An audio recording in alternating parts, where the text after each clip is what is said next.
Okay, so hello everybody. Let me just check on Facebook. Yes, I can see it. We are there. Yeah, hey everyone. We are joined by Charlotte tonight as promised. Going to be going through managing events. But first, I know you've been on here before, Charlotte, but just say hello to everyone, tell them who you are, what you do. Yeah, so I'm Charlotte of Charlotte Mitchell Coaching.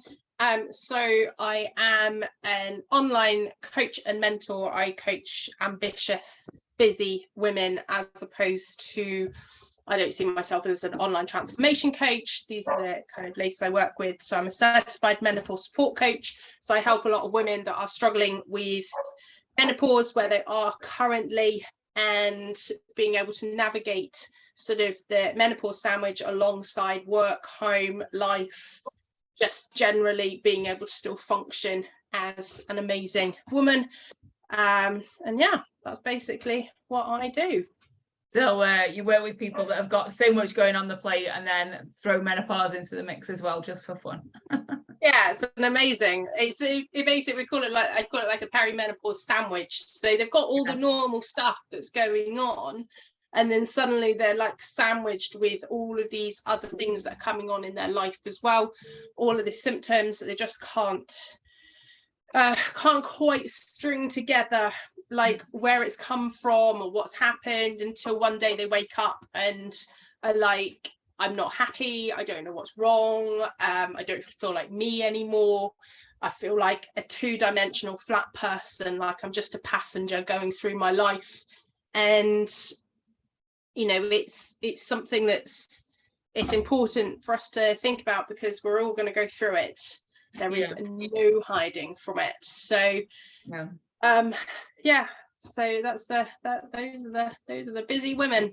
Yeah, and I think the thing is as well, look, when it's happening to yourself, you don't see it yourself as much, which is where it's like super important to have a coach that you can go, oh, I'm feeling a little bit like this, I'm feeling a bit like that, and sometimes it's just like, oh yeah, that's just natural, that's normal, and then other times like you're like, oh no, actually you need to go see someone. And I know I've sent clients to the doctors that have come back with like PCOS when they've had like irregular menstrual cycles and things, and I think sometimes as women especially, we just brush these things under the carpet and just go, oh, I'm tired, I've got headaches, or, you know, I'm not feeling my best, or whatever it might be. And you just go, oh, just get on with it. It's just life. But like you say, you know, you leave it for so long and then it starts affecting things. And you're not realizing that potentially it's menopause.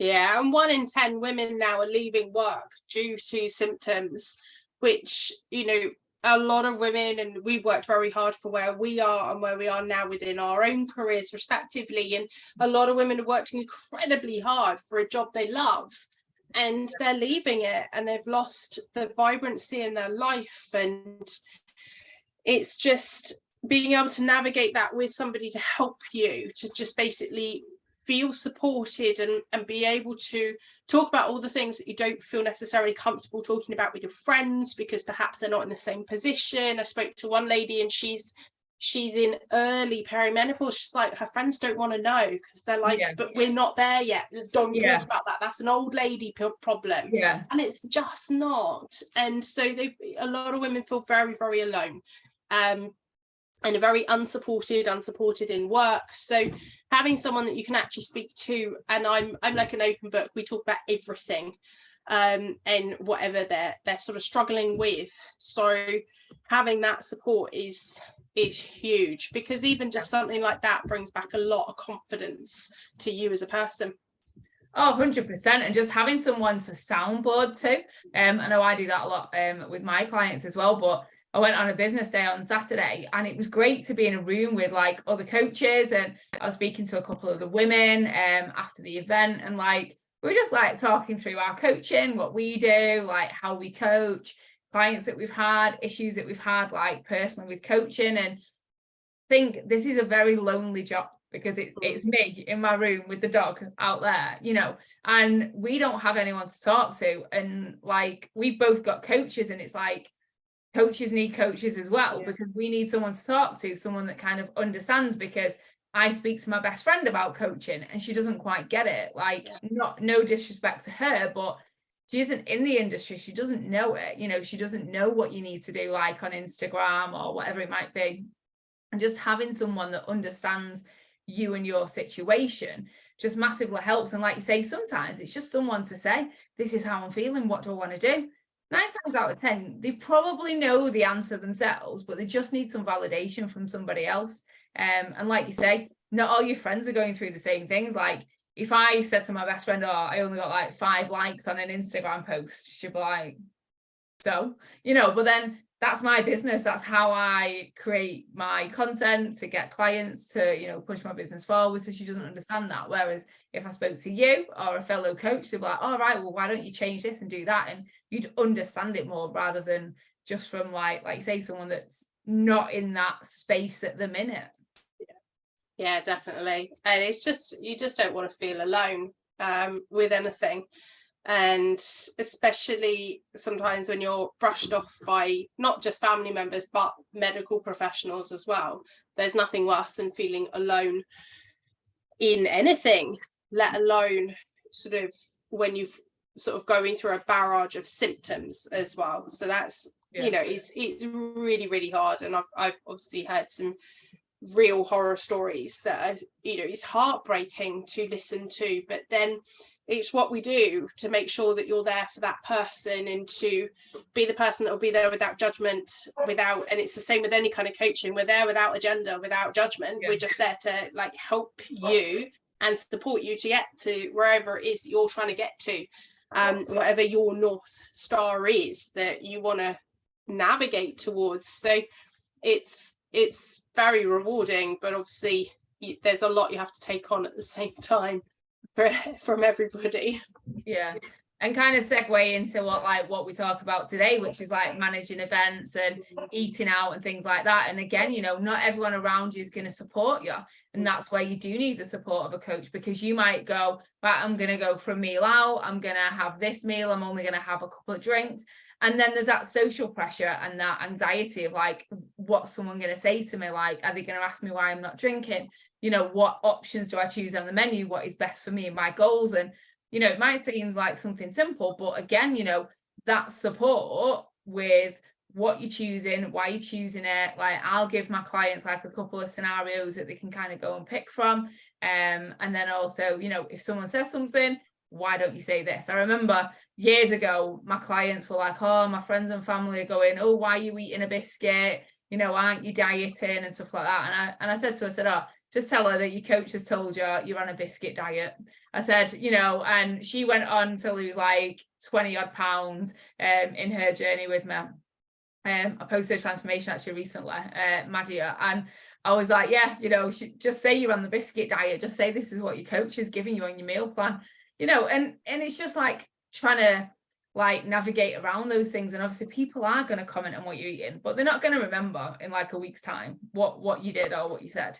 And obviously it's important to you and your goals that you kind of stick to obviously what you're supposed to be sticking to. Yeah, especially at this time of year, you know, we've been so blessed to have such amazing weather. Yeah. But it seems like all the way around me, it's like barbecue after barbecue after. There's always loads of cars outside everybody's houses. There's always people over because it is so nice. So you've got weekend after weekend after weekend after weekend now of drinking and barbecues and different foods and going out and holidays coming up. And it's a really, really hard time to navigate for a lot of people. And it creates a lot of stress and that kind of feeling of like, well, I'll just put everything on hold until September. And they kind of, you throw the baby out with the bathwater because it's so manageable with a few easy things put in place and whatever works for you. But equally, it's terrifying when you think about it on your own, especially peer pressure, that pressure from everybody around you going, but we all know that reality is there's a little bit of their own thought process around their own food getting reflected onto you, which is hard to cope with. Yeah, and I say that to clients all the time, you know, when people are like projecting their opinions onto you or go, come on, just have another drink. have a piece of cake. I said that's because they want validation for their actions. They want to be validated that they're okay to eat that cake because you're joining in and eating that cake. So yeah, so like say social pressure is quite hard, and it's kind of a catch-22. It's summer, you want to be wearing nice clothes and less clothes or smaller clothes or whatever it might be, and enjoy the weather, but then you want to go all in and enjoy those barbecues and those drinks out and meals out, and food is associated with good weather, like, oh, let's go and have a picnic, like you say, have a barbecue or whatever. But it's just about finding that balance between still kind of sticking to your goals, but then also still kind of enjoying the weather, time with family. It's coming up to kids' summer holidays soon. You're probably having a holiday as well. So what kind of events do your clients present you with that you have to help them sort of like navigate around? Is there anything specific, or what kind of do you do with clients? Well, the biggest one recently has been GCSEs have all finished. So that was like a big celebration towards the end of last week for a lot of my ladies. Their children have suddenly finished that exam period. Most of them have got holidays coming up, and big holidays, not just little ones. It's that big summer one where you've got 2 weeks away. So you've always got the major holidays coming up, and I would say those are probably the biggest ones for most of them. Some go away like weekends here and there, or they've got like the odd meal out, but the major ones are the big holidays that are coming up, and to different countries, different foods. I've got a lady who's in America at the moment, and she's like, the food is so calorific. She's like, what the hell do I do? She's like, the portions are so big. She said there's sugar in everything. She's like, I really, really, really noticed the difference. She's like, this is really hard to navigate. So for the holidays, a lot of my ladies, where big holidays are concerned, we've normally had, because they've known about it early enough, we have a lead in time so that we create a natural, on those bigger holidays, a natural sort of diet break, per se, if that's where they are in their journey, because that works really well for them.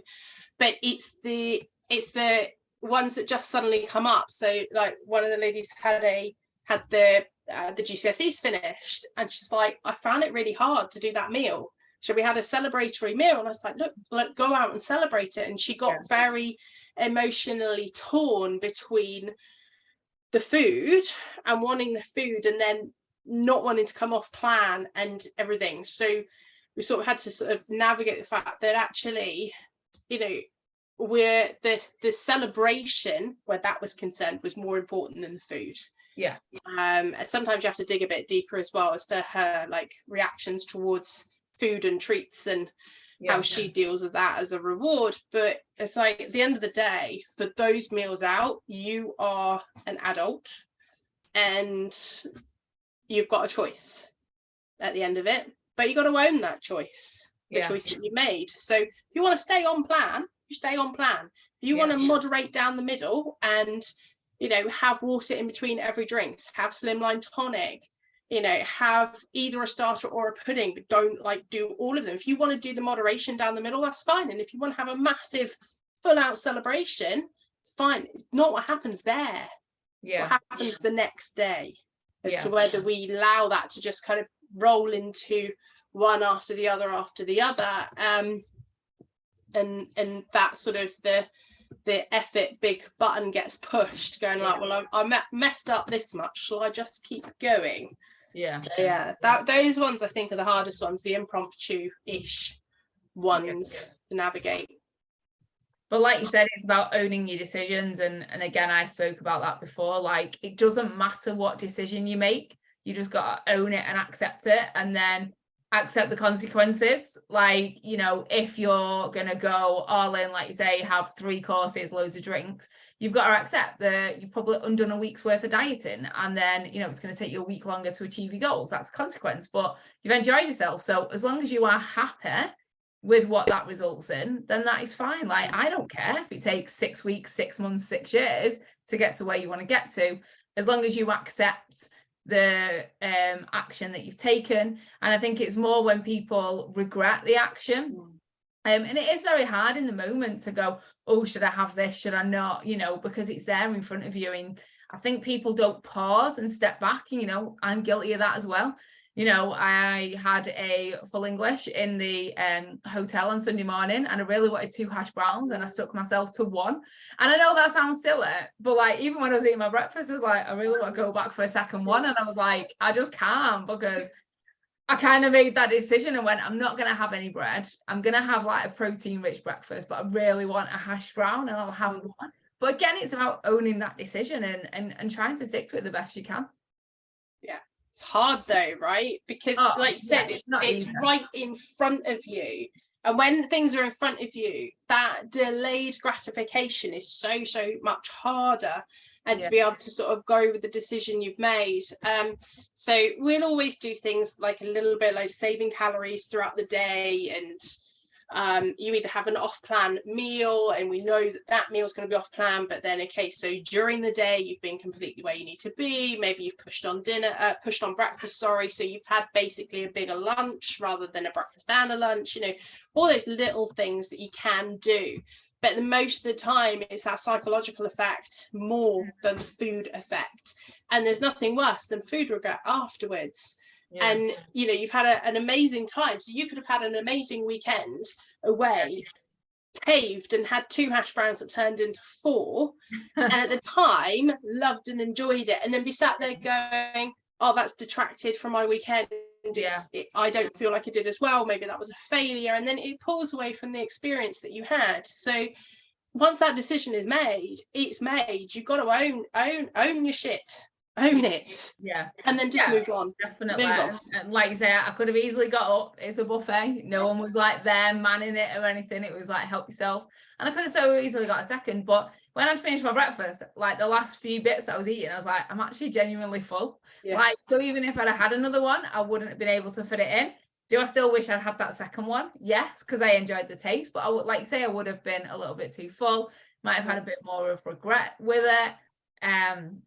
But it's just about owning them decisions. So no matter what the decision is, it's about saying, yes, I accept it, and trying your best to pause in the moment. And something like that, where it's a buffet, I could have put less on my plate and then gone back for seconds, because by the time you're having the first lot of food, you've got time to think about it. Am I full? What do I really want? Whereas when you're faced with all that food, it's just like, it's so much. And I think, because obviously I've got this dairy allergy now, that makes it a lot harder for me to have stuff. But I said to my mum, I said, I could have so gone like, if I could have eaten anything, had some yogurt, some fruit with some granola on there, had a full English, got some pastries, you know, I had some toast for my breakfast. I mean, I couldn't have eaten all that, but I could have potentially gone all out and eaten all that food. And, you know, it's just too much. And it is a case of, I know I've got access to all this food, but what is going to help me get to my goals? You know, so I was like, right, well, I'll have 2 sausages, 2 pieces of bacon, 2 eggs, some beans, all protein rich food, and I'm going to throw in a hash brown. And that was my thinking behind it. And I think sometimes you've got to think that way. So like, if you are going to a barbecue, can I put a lot of meat on the plate? Can I put some salad on there? And minimal bread. Like, obviously we all love bread, we all love carbs, but it's not gonna make a massive difference. But obviously you want to just kind of minimize the calories kind of where you can. And so one of my ladies, she had pizza the other day, and she's like, normally we eat the whole pizza, and she said this time, she said, I had the half my normal amount, and then she said I had a massive protein rich, I think she had some like cottage cheese in it, protein rich, massive salad that I did as well. She said, so I had what I wanted, but I really filled up on some more other nutritious foods as well. So I felt so much better physically the next day. I didn't feel anywhere near as sluggish and stodgy, and just said like that much like fat on the pizza from the dairy and the meat that goes on, it just doesn't always agree with me. So I still had what I wanted. I just slightly tweaked how I had it. But then like I struggle with I was taught as a child that you eat what's on your plate. So you put me in a buffet and I struggle with that, because I've got a lot of food in front of me that I want, and then I will fill the plate, and then my brain kicks into like, but you have to you need to finish the plate, because otherwise that's rude. If you don't finish it, you have to eat everything. So I always give myself, now I have an unwavering rule of I have full permission to go back for seconds, but my first portion has to be smaller. And if I get to the end of that first portion and I wait and I think, oh yeah, I could have seconds, then that's okay.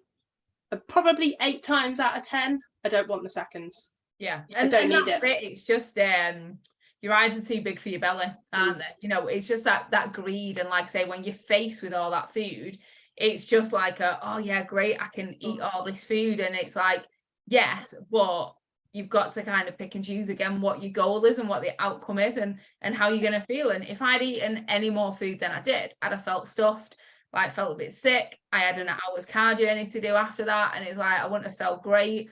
So like say, sometimes it does just make you feel worse, and sometimes having that smaller portion filling up with something else on the side is just going to be more beneficial than you going all in, feeling sick, and then going, oh, wish I hadn't have eaten all that, and then like you say, go, oh well, I've ruined my diet now, might as well just carry on with it for the next 4 days or whatever. And that's the biggest culprit. It's not that one meal, it's not that one occasion, it's how you handle afterwards. Because we both know you do not lose body fat with one salad in the same way as one donut doesn't make us gain weight, but it's how we've dealt with this situation afterwards, and whether we've kind of gone like, well, I had the takeout and the wine on the Friday night because we were all together as a family and that's what we had, and then you get to Saturday and you feel really, really rubbish now. So then you have the next thing, and then it gets to the evening, you're like, well, it's Saturday and I deserve this, it was a long week, and it rolls into Sunday, and Sunday leads into another takeout because you feel awful and you can't bother to cook.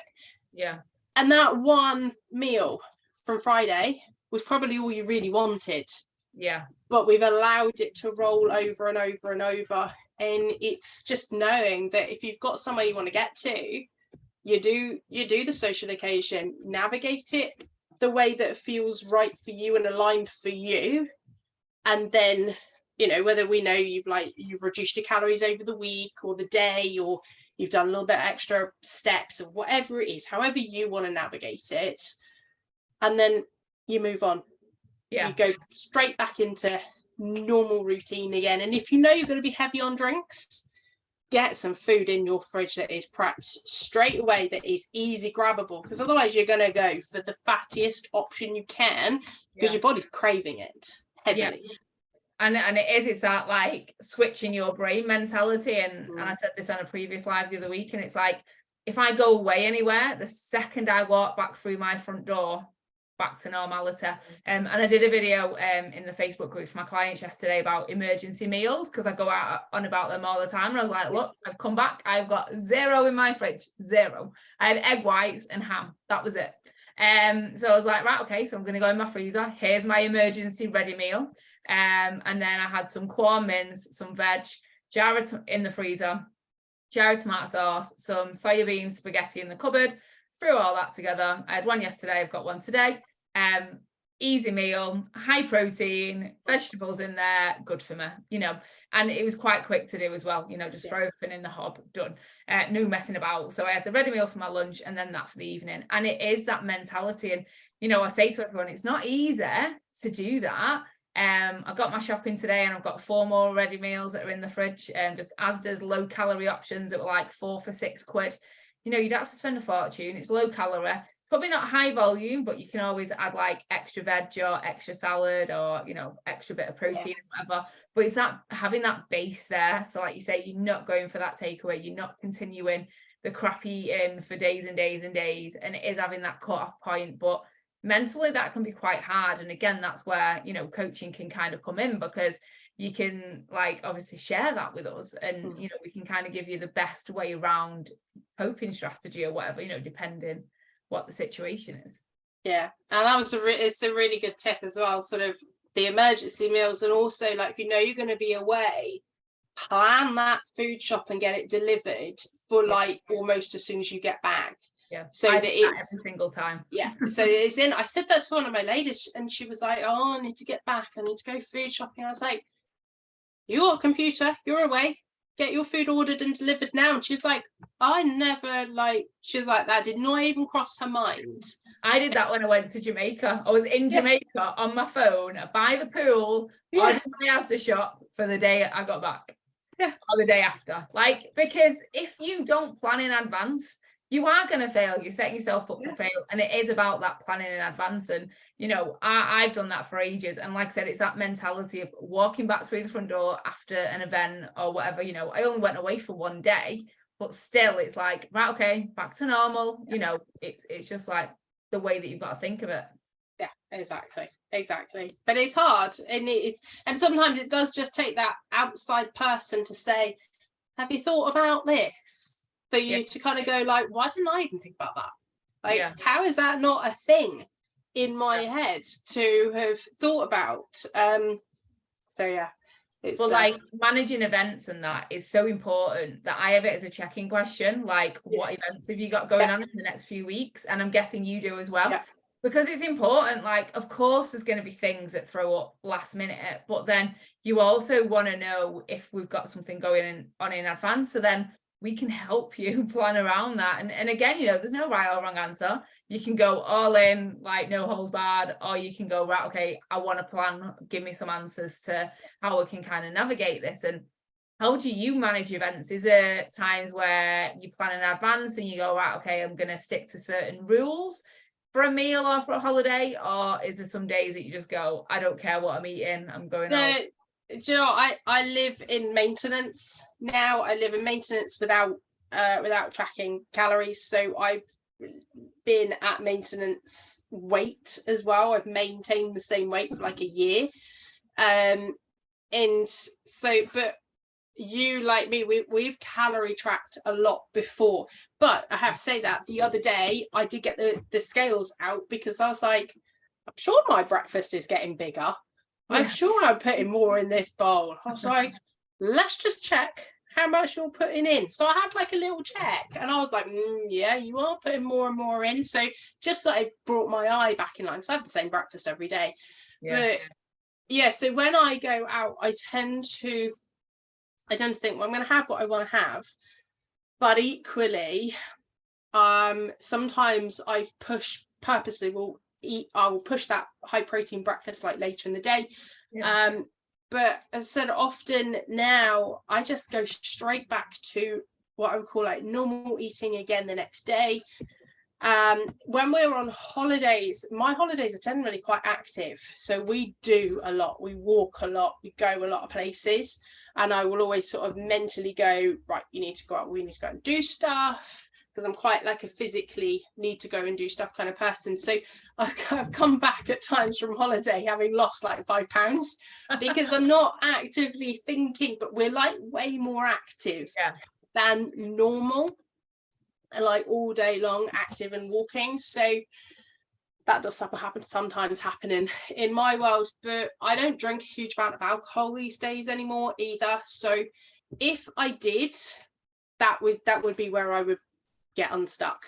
And I would have to make sure that I like have a drink, have water, have a drink, have water, then have a day off, have another day off, have another day off. Okay, right now this is the day you're maybe going to drink some alcohol. I would have to like really be careful, because for me personally, I know one of my like danger zones is if I have a reasonable bit of wine or something with food, I will keep eating and keep going and keep going and keep going. If I don't have the alcohol, I've got a much easier way to say, I'm full, I'm good, I don't need any more, I don't need to keep eating until it's like here. So my times away in holiday times, I will generally kind of say, no, I'm not going to have the starter, or no, I'm not going to have the pudding. I will always pick one.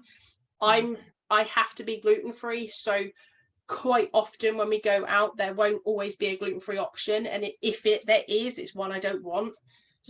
That often when I look at a menu, I'm like, yeah, you kind of like made my decision for me. So there is that. Everyone should pretend they've all got an allergy, because I'm the same. Like when I was eating at, like, I had like my evening meal at the hotel, I was like, I'm gonna have to have something that like I can have, and it was like sticky chicken that was a starter, because I was like, I need some protein. I was like, there's a garden salad and some fries. I'm like, there you go, there's my meal. Yeah, exactly. And especially, and then I don't eat meat either. I do eat dairy now, Yeah. and I'll put dairy and eggs in because it was just getting so challenging.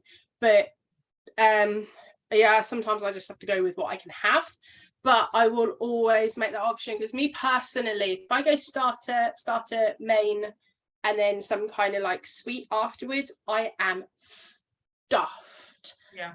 And I can eat it. Don't get me wrong. I can eat everything. I can eat most people under the table, but I will get to that place where I know I'm too full. I know I'm not comfortable. I've done it because I can rather than because I want to. So yeah, I just, from years of sort of knowing food and knowing me and knowing how I react, I know the things I don't need to do.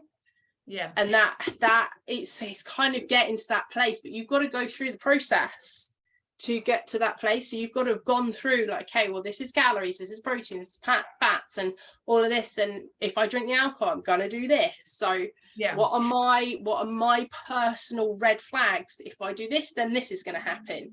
And once you start to realize that, then it's much easier to make conscious decisions.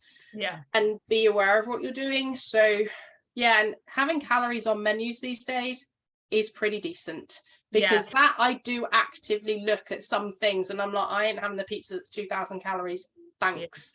Yeah. Unless I really think, oh yes, my life is not complete without it. I'm not having it. Yeah. There's absolutely no point. I don't want it. So no. And one of my clients said she was going out for a meal for someone's birthday, and she looked at the calories on the menu and she's like, I'm so glad the calories were on the menu. As the salad was like 1,200 calories. Yeah. Yes. It is crazy. Yeah. But then that stays you awake, because you're like, do I really want to spend 1,200 calories on a salad that I'm not going to enjoy? Or shall I have the burger that's 900 calories that I'm going to really enjoy and have a nice time and enjoy it? So yeah, calories on menus, I think, is a positive thing. Obviously, there's other people with different opinions. But I think overall, calories on menus are, a massive win. And something I say to my clients, like, you might not have the calories for the place that you go in, but if it's a pizza place, is it a bit like Pizza Hut? Is it like Domino's? Is it more like Pizza Express? Like, what kind of pizza is it?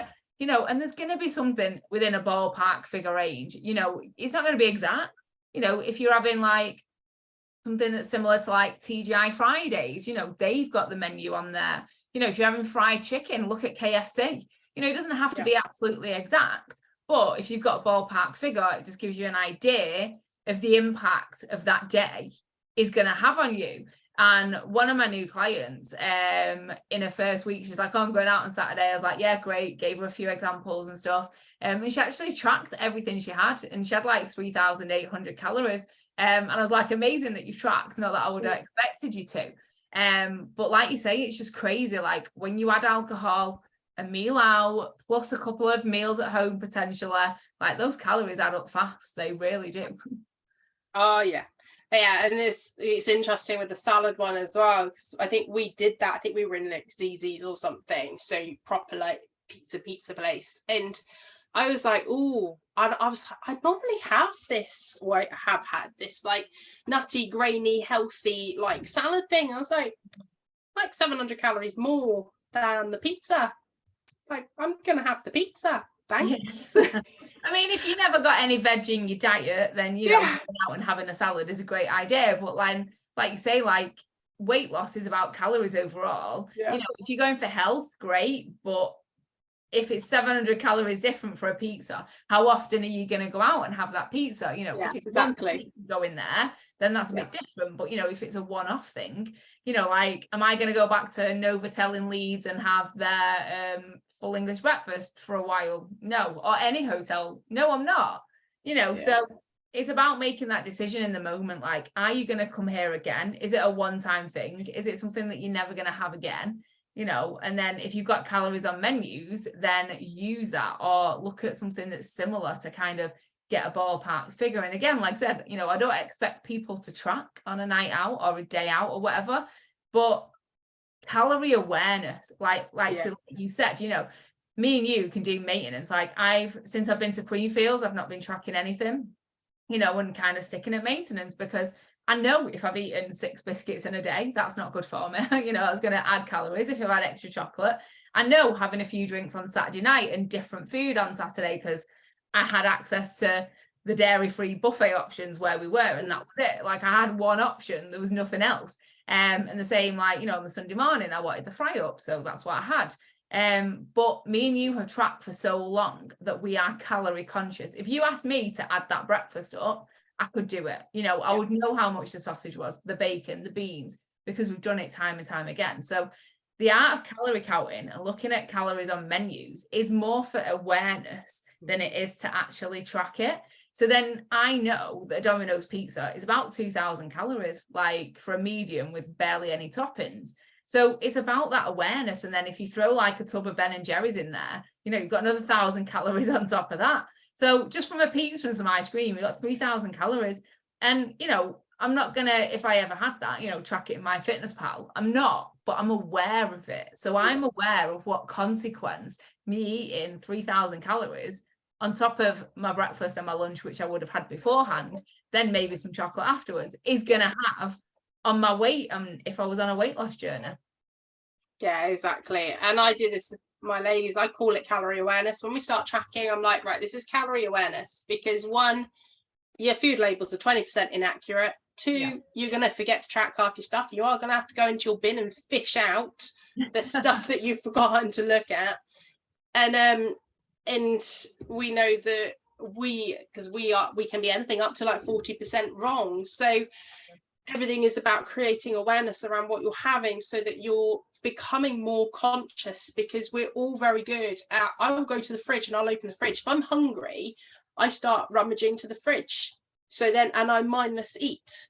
I think I did an Instagram post once that said, like, anyone else like stand at the fridge door holding it open for answers. You know, we all do that. Like, oh, what can I have in here? Like, it's not changed from 7 but I do that. I know I mindless eat. So everything's around awareness, like bringing that awareness in, so that instead of all the like the habits that we've been doing and the things that are conditioned to us from childhood, like with plates and sizes and eating and portion sizes, and we just start to say, okay, well, this is where we are.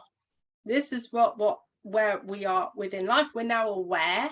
And then from there, we can make a few changes. And then suddenly you start to feel better, and you start to think, okay, I've got more energy, I feel brighter. And then it becomes easier to do, because it becomes easier to make those decisions that help you feel better rather than worse. So yeah, awareness is a very good word. I ban the word tracking. It's not I call it calorie conscious. But I mean, they both mean the same thing. And I remember before, I think I was training as a PT, but I was still working as a bar. And someone came along and was like, oh, do you want one of these? Like the Lindt chocolate balls. And sometimes I'm guilty of just saying things like it just comes out of my mouth without really thinking. I said, no, thanks. They're like 80 calories then. And he was like, all right then. And what to weigh?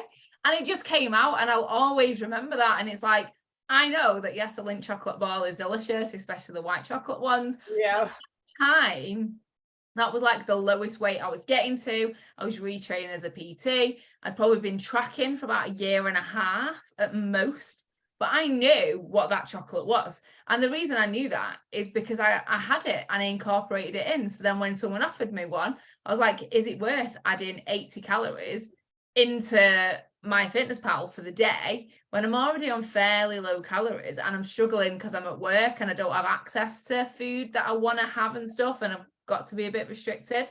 And my brain just was like, did the calculation and went, 80 calories, not worth it. You don't want to add it in MyFitnessPal. You're gonna have to take some other food out.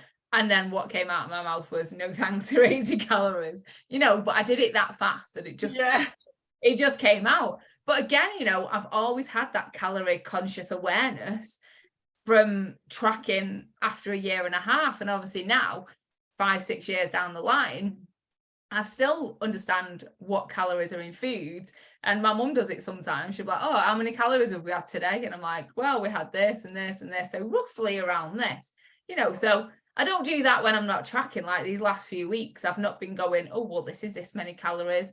But if I'm out and about or whatever, I'm aware of what things are, and I go, oh, maybe I should get some more steps in today. I've eaten extra this or extra that, you know. Yeah. I saw something on a Facebook group the other day, and she'd had an Indian but didn't know how to track it, and somebody said, oh, about 1,000 calories, which is probably about right, that's what it sounds like. And she put down what she'd had, and I was like, that's 2,500 calories, like easily, knowing what they cook with to make it taste as good as it is. Yeah, the ghee, we know that that's like that amount of calories, and you know that that's coming from a place of someone that hasn't probably dealt with all the different foods coming through when actually looking through like MyFitnessPal or what's the other one, NutriTrack. yeah. They haven't been through it for long enough to kind of go like, okay, this is probably about a ballpark figure. Yeah. And that was hard, because that person's probably going to be struggling because she thinks the takeouts are a lot less than they are, just by not being aware. Yeah. And clients that go out to restaurants that go, oh, I really can't track my meal, I'll go, right, okay, how much chicken do you think's on there? Is it 100 grams? Is it 200 grams? Track the chicken. Can you see any veg on the plate? Can you just Google, well, like search on MyFitnessPal, like the veg? Have you got potatoes? Have you got chips? Have you got rice? Have you got bread? You can search all these things, and it doesn't have to be exact. If it's got like a creamy sauce on there, you don't know what that's made with. You don't know how many calories it is. You can just put in cream sauce or whatever it is and just pick one of them, but you're going to get that ballpark figure. You could be out a little bit, but if you say, oh, well, I've tracked each individual item on the plate, it's about 600 calories, you're probably going to be there or thereabouts. You're probably not going to be under, because like say they cook with like oils or butters and different things in the sauces that you might not be able to see. But at least if you put 600 calories in and base that on your day of what you've done and into your weekly calorie target, but it's actually say 900 calories, well, it's not a big deal, like 300 calories difference, like you say, it's like eating one donut, it's not going to ruin your diet. But if you only put 300 in and you've been out by 600 calories, then it's going to have a little bit more of an impact. But then if you eat out quite a lot, or if you do that quite a lot throughout the week, then of course that's going to impact your dieting efforts, and what you think you're doing is right. You're like, well, why am I not getting the results? And it's because, of the tracking issue that you've got. And then that, like, around the whole, like, when you're eating out more and stuff, it's one of my ladies a while ago, we had to have the discussion around the fact your lifestyle is not going to allow you to get to where you want to be, because you do like going to the pub and you do like socializing and you do like a drink, and we are going to have to navigate the fact that you're only going to get so far. Like, and she had this goal picture in mind, which had actually come off the back of being relatively poorly, and that's how she'd ended up getting to the weight she was, which wasn't a healthy way to have got to the weight she was. But in her head, she was like, yes, I want to get there again. And I had to have that conversation. I was like, you do realize what we're going to have to do to get there, and you're going to have to lose this, and this, because you are not going to get to that place with where we are now. So you have to make that decision to be happy to get a good portion of the way there, but not fully there. Because you have to weigh up, like, where's that place? It's like squeezing toothpaste out of a tube of toothpaste, isn't it? And so it's easy for a bit until you get to the end, and you got to weigh up, like, how much of this toothpaste do I really want out of this, or are they just going to chuck in the bin and get another toothpaste? So you have to weigh up, like, how much, where is that cutoff for you before? 100%. And it's like, there was a social after the business event. It's like, I enjoy drinking. I've come from, I don't want to say drinking background. I've come from a bars background. So obviously there was a lot of drinking involved, and I don't really drink very often now, but I'm like, well, I want to try a couple of the cocktails. I've not drank for a while. Like, I wouldn't mind having a few. And I think I had 5 drinks in the end. That was it, 5 drinks. And I was out till 2 a.m. And we started at 7. So, that's, I can still do that. But like 5 drinks over that time is not a lot, really. I could have had way more drinks. But in my thought process, one, you know, I'm not out with my friends, we're not having a good time. Well, I was having a good time, but you know what I mean? I'm not out with my friends, it's not an actual event thing. I'm just having a couple of drinks to be sociable, to enjoy them. Not necessarily how drunk can I get, you know, and I had a couple of glasses of water in between, which I do, even if I'm drinking a lot anyway. But it was just that, like, well, if I drink loads, there's loads of calories that come with that. You know, do I really want that? I don't need to drink, but I want a couple to enjoy myself and kind of relax and enjoy the chats with other people, which I did. And again, you know, it's just about like making those decisions. And so said, there's no right or wrong, you know. If I'd have carried on and had 10 drinks, you know, I still wouldn't have regretted it because I would have owned that decision in the time. And like you say, sometimes it's looking at your life, like, when I started losing weight, you know, I was probably going out drinking a lot, having takeaways, getting takeaways on the way home from work because I was doing crazy shifts and, you know, finishing at like 3-4 o'clock in the morning and then back in early the next day, having no sleep, no time for things. But obviously I've learned how to manage that and how to deal with that and what I can put in place, which obviously is things that I teach my clients now because I've been there and I've done it and I had to, because I lost weight while still doing crazy hours. But like you say, it's like, it's about saying yes and no to things. And it's like, do I say yes to going on that night out, which isn't really important to my life? If it's my best friend's birthday, of course, yes, you're going to say yeah. But if it's just a random work do that you have every 2 weeks, then, you know, probably say no to that. And like you say, you can't leave everything in your life now, or else you're not going to get to where you want to get to. You know, of course you can navigate around things, you can do best practices and, you know, all these things that we spoke about today, but, you know, ultimately you've got to cut some of them out at some point. Like, we can't all eat and drink everything we want all the time. And be happy with the fact you're probably going to make mistakes. You're probably going to try something and be like, that doesn't work for me. So you go into that like bucket load of stuff that there is available to do, and you pick out something else to try, and then pick out something else to try until you're like, oh yeah, this works for me. I can do this. But yeah, there's a cost to everything, and there's always a cost. Like, if you want to get somewhere, you're gonna have to pay the price of admission to get there. It's not free.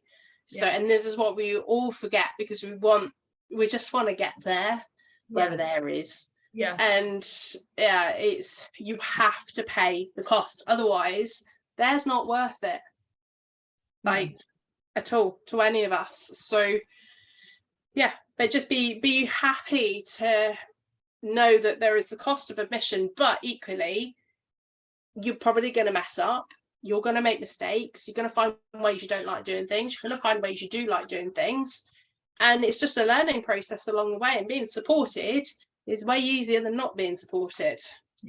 And like you say, it's completely trial and error. And if someone comes to me with like a scenario, I'll probably give them like 2 to 3 options and go, right, well, you can do this, or this. You go away, you try it, you come back, you give me the feedback, and then I'll give you another answer. And like you say, sometimes it's might be going to a barbecue, trying it one way and going, I was starving, I hated it, I wish I'd eaten more, I regret it, like, or going all in and going, I absolutely regret having everything, a piece of the cake, you know. And it's about, like you say, trying different things. Do you have a starter or dessert? Do you have no alcohol? Do you just have one? Do you have soft drinks in between? Like, what choices do you want to make, and have like loose rules around things, you know? And rules for different scenarios. So if it's an impromptu thing that you go into, or if it's something that you do regularly, or if it's going on holiday, you know, because as much as I'd say to people, go all in on holiday, you know, if you're just at the start of your journey, then, you know, I'm not saying you're going to undo everything that you've just done. But I've got one client, she just literally lost 13 pounds and she's going away today, you know, for a week. And it's like, great, you know, you're like 7 weeks into your journey. This is week 8. You're on holiday, but you just lost 13 pounds. But we don't necessarily want to put those 13 pounds back on whilst you're away. So you've got to be mindful while you're there, you know, because you're going to go, oh my God, I feel fabulous. And think about that feeling.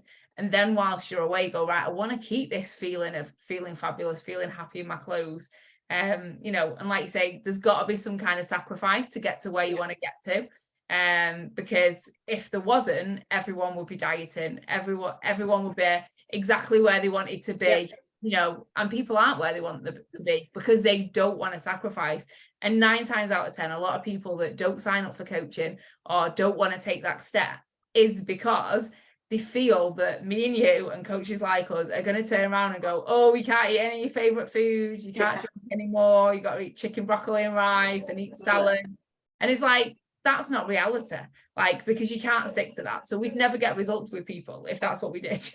You know, it's about incorporating these events in and doing it, like you say, with support, with guidance, trial and error, till you get to the point where you're like, I know how to manage every situation. I know how to get back on track. I get back on track straight away. I know to do my shopping when I'm on holiday, when I'm in a good frame of mind, not when I'm tired and I think I want a takeaway. You know, having those emergency meals in that are quick and easy for when you are maybe hungover, tired, meal prepping where necessary. But you learn these things over time. Like, it's not something you get straight away because you're on a journey. You go, oh, I'm dieting, so here I know all the answers. Exactly right. And have a couple say, when you come back from holiday, have batch cooked a few meals in your freezer, so you literally have got something as soon as you get back.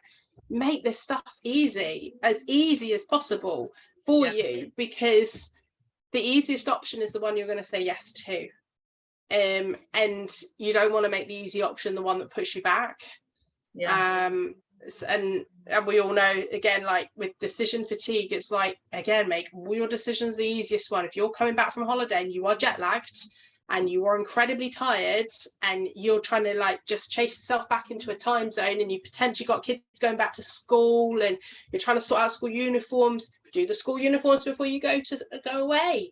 Like, don't leave it until when you come back just because it's a job you don't want to do. And all of those little things, they really add up to just make your life and your journey much, much easier. Yeah, and it is all about that forward thinking and looking ahead, which is why we always go, oh, what you're doing in a few weeks' time, and, you know, mapping things out. Where do you want to get to? What's going to be in the way? And, you know, obviously the importance of having a check-in each week, so then things can change, you know, and like you say, forward thinking with everything and putting things in place that is going to make it easier, that is going to make you know, you have to make less decisions and, you know, do the hard stuff. You know, you do the hard stuff, but you make it easier. Yeah, as easy as possible. So I don't meal prep, for example, but I do ingredient prep.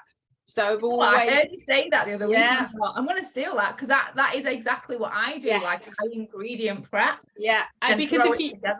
Yeah, because if you say meal prep, a lot of people think I've got to stand there for like 4 hours on a Sunday and batch cook a load of meals. I do not do that. Yeah, so I've always got in the freezer, so I don't eat meat, so I've always got the meat proteins in the freezer. So that's one easy thing, really, really done and out of the way. If I chop an onion, sometimes I'll chop 2 and I'll freeze one. So then on those times I'm tired, I'm like, and grab that. There's always like chopped ginger and chopped garlic in the freezer. It's always there. There's like chopped chilies, all of that kind of stuff. Then I've always got veg that's easy to throw into stuff in the bottom of the fridge. And I always know, like, Thursday's always vegan burger night. Always. We love that meal. But that's always what Thursday is. And then we've always got, like, we'll have like a pad thai or some kind of something else mixed in there.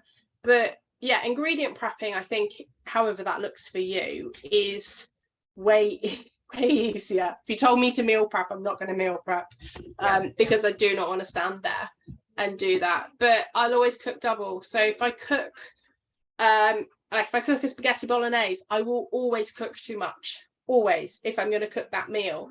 And I will freeze some. I do red beans and rice quite a lot, so I'll always like do way over the odds of what I need to cook, because I know I'm going to freeze half of it.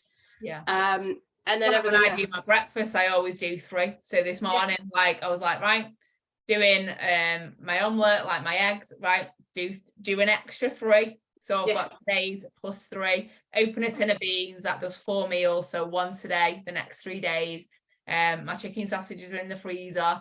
I'd got 2 out yesterday. I was like, right, get another one out. So then I've got tomorrow and the day after, and then tomorrow I'll get another one out. You know, and that's 3 breakfast preps without any like hardship. I've got bread in the freezer. So again, just take a slice out, put it in the toaster. And I definitely ingredient prep. So today I've cooked some chicken, I've done some broccoli and some carrots. What is going with that? I don't know. But I've portioned it up. So I've got 3 lots of veg. So I can do anything with that. I can add some rice, I can add some curry sauce, tomato sauce, I can add some sweet chili sauce and noodles. Like I can literally add anything to that veg, you know, and then it's making a good meal. And I know I'm getting a couple of portions of fruit and veg in as well. And like you say, ingredient prepping is so much easier than, like you say, going, oh, I've got to cook a full meal. And when you're doing a meal, cook twice as much or a little bit extra, like you say, so you have got that portion. That could be your emergency meal that's in the freezer, you know, super simple.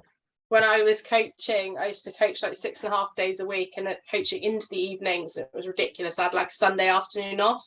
So I always would, any of the meals that I cooked in the evenings, it was always a very large portion of food, and that was then lunch for the next day or the next day after that, so that I just don't have to think. I hate having to think, so I have the same breakfast every day. I have like protein granola with some Greek yogurt and a little bit of honey over the top, and that's my breakfast every single day. So I like it. It's tasty and it satisfies my sweet tooth. And I know it's like 500 calories, and I know it's like 45 odd grams of protein, because I've weighed it out, and I know roughly that 2 big dollops of my tablespoon of Greek yogurt is about the right amount, and I know like what looks like the right amount in my bowl. So having had a relook at it the other day, because they were getting bigger. But you know, it's those little things that but ingredient prepping is just work out the meals you like and make sure you've always got the stuff in the cupboards to make those meals. Always have protein sources. If you're at all vegan like me, I'm not vegan but vegetarian, make sure you've got protein sources in the freezer, because they don't last in the fridge, trust me. And if you hate shopping, you'll be shopping all the time. So make sure they're in the freezer. They're always there. Don't have to think.